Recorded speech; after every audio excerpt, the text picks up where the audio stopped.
여러분 안녕하세요. 앞다투어입니다. 우리는 살면서 많은 현상들과 접하게 됩니다. 갑자기 도로가 좁아져 길이 막히는 병목 현상. 실제로는 그런 모습이 아닌데 눈에는 다르게 보이는 착시 현상. 간밤에 눈이 내리지도 않았는데 길이 얼어붙어 차들이 미끄러지는 블랙 아이스 현상 등 우리 삶에는 많은 현상들이 일어나고 있습니다. 이번 영상에서는 카얀 현상에 대해 이야기해 보겠습니다. 여러분 살면서 이런 경험 있으시죠? 내가 제주도에 사는데 서울 사는 친구가 휴가를 맞아서 제주도에 놀러 온다고 해서 반갑게 만나서 놀다가 저녁으로 생선 요리를 먹고 있는데 친구가 갑자기 내게 묻습니다.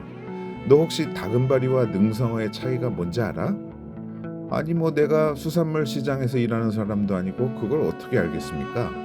그래서 모르겠는데 그랬더니 친구가 너는 다금바리로 유명한 제주도에 살면서 그것도 모르냐? 하며 핀잔을 줍니다. 그러면서 다금바리는 어쩌고 저쩌고 능성어는 뭐 어떻고 하면서 설명을 늘어놓습니다. 그럼 나는 좀 머쓱하죠. 반대의 경우도 흔합니다. 내가 캐나다 토론토에 놀러 갈 일이 생겨서 토론토에 가면 뭐가 유명한지 알아봅니다.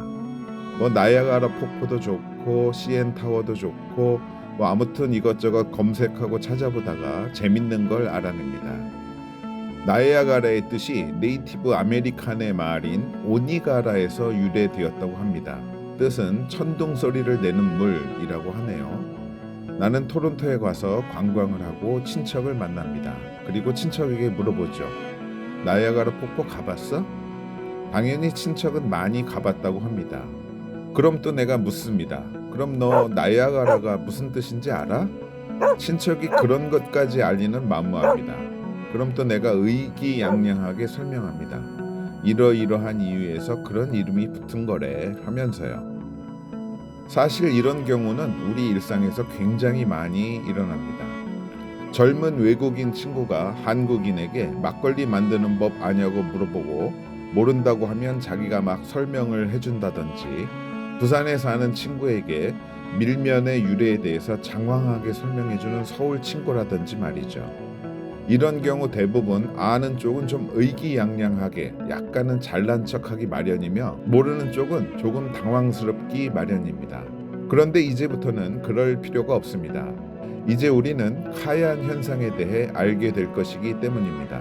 사실 여러 가지 현상들에 대해 그것이 무엇인지 정의하고 이름을 붙이는 것은 매우 중요하고 편리합니다.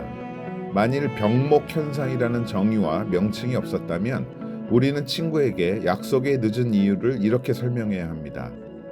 너를 만나러 오는 중에 여기 오기 한 4km쯤 전에 6차선 도로가 갑자기 2차선 도로로 좁아지는 구간을 만나서 여러 차선에서 차들이 서로 끼어들면서 전체적으로 차들의 속도가 현저히 줄어들기 시작하고 덩달아 나도 속도를 내기 어렵게 되어 한참이 지나야 겨우 그곳을 빠져나올 수 있었어.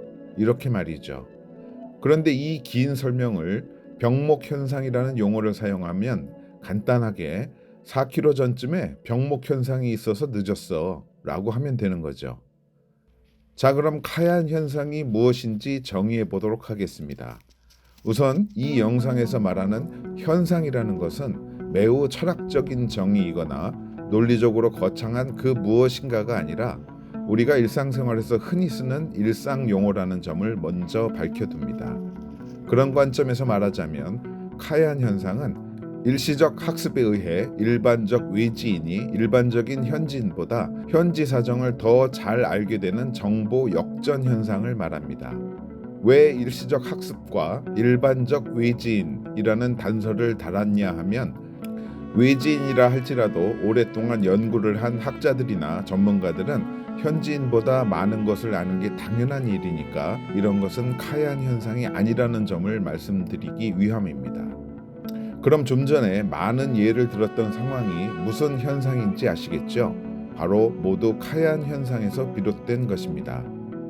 그런데 다른 모든 현상들이 그렇듯 이 카얀 현상도 현상이 나타나기 위해서는 주요 발현 조건과 보조 발현 조건이 필요합니다. 주요 발현 조건과 보조 발현 조건이라는 것을 쉽게 이해하기 위해 다른 현상들의 발현 조건을 먼저 살펴보겠습니다. 먼저 도로 위 병목 현상의 주요 발현 조건은 무엇일까요? 당연히 교통량일 것입니다. 8차선 도로가 아무리 1차선으로 갑자기 줄어든다 해도 차가 한 대만 다니는 상황이라면 아무 문제가 없을 것이기 때문입니다. 그 다음 보조 발현 조건으로 몇 차선에서 몇 차선으로 줄어드는지, 곡선 구간인지 직선 구간인지 등 다른 요소들이 추가될 수 있을 것입니다. 다음 블랙 아이스 현상의 주요 발현 조건은 당연히 기온일 테고요. 보조 발현 조건으로는 교량 구간인지 강변 근처인지 등이 있을 수 있겠습니다. 그럼 카얀 현상의 주요 발현 조건은 무엇일까요? 바로 관심입니다. 내가 가고자 하는 그곳에 대해 얼마나 관심과 애정이 있느냐에 따라 미리 알아보는 수고를 더 많이 하게 될 테니까 말이죠. 그리고 보조 발현 조건으로는 첫째, 가고자 하는 곳이 멀수록, 둘째, 안 가본 곳일수록, 셋째, 준비하는 기간이 길수록, 마지막으로 업무차가 아닌 놀러 가는 경우일수록 카얀 현상이 나타나기 쉽습니다. 자, 이제 슬슬 오늘 영상을 마무리하겠습니다. 오늘 이 카얀 현상에 대해 여러분에게 설명드린 이유는 그런 상황에서 우쭐해하거나 반대로 기가 죽거나 민망해할 필요가 없다는 것을 말씀드리기 위해서입니다. 이제 여러분은 카얀 현상이라는 용어를 이렇게 사용하실 수 있습니다. 너 자유의 여신상 높이가 얼마인지 알아? 아니, 모르겠는데. 야, 너는 뉴욕 살면서 그것도 모르냐? 자유의 여신상 높이는 46m인데 밑에 기단부까지 합치면 93.5m야 임마. 좀 알아둬라. 야, 그거 카얀 현상이야. 잘난 체 하지 마. 반대로 내가 좀 아는 체를 할 때에는 민망해하는 상대에게 정중하게 이렇게 사용할 수 있습니다. 혹시 쿠프왕의 대피라미드 가보셨어요? 네, 당연히 가봤죠. 가장 큰 피라미드니까요. 그럼 쿠프왕의 아버지 스네프루와 제4대 왕조에 대해서도 잘 아시겠네요? 아니요, 거기까진 잘 모릅니다. 아유, 이집트에 살면서도 참 좀 창피하네요. 아니요, 그러실 필요 없습니다. 제가 알게 된 건 카얀 현상이기 때문입니다. 자, 이렇게들 활용하시면 되고요. 그럼 왜 현상의 이름이 카얀 현상이냐?